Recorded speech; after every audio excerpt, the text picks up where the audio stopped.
ঢালিউড অভিনেত্রী শিরিন শিলা 6 বছর প্রেমের পর সম্প্রতি বিয়ে করেছেন।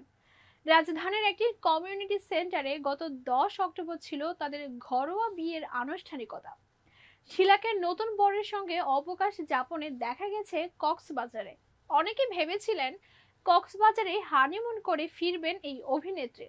তবে অভিনেত্রী জানালেন ওই ভ্রমণ হানিমুন নয়। তবে কি পূর্ণ চাঁদের রাত পাননি তারা? শিরিন শিলা জানান হানিমুনের উদ্দেশ্যে শিগগিরই দেশের বাহিরে যাবেন তারা। তবে তার আগে বাকি রয়েছে আরও কিছু কাজ।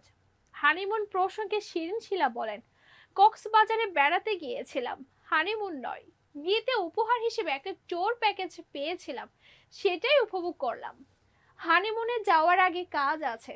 বছরের শেষে বা আগামী বছরের শুরুতে বিবাহোত্তর সংবর্ধনার আয়োজন করা হবে। তারপর হানিমুন করতে আমরা মালদ্বীপ যাব। 2018 সালে শিরিন শিলা ও আবেদুল মোহায়মিন সাজিলের পরিচয়।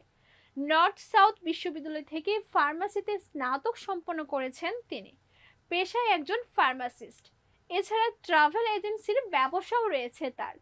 পরিচয়ের 6 বছর পর দুই পরিবারের উপস্থিতিতে ঘরোয়া আয়োজনে বিয়ে করেন দুজন। বিয়ের পর হানিমুনের আগেই পেশাগত একটি সুখবর দিলেন শিলা।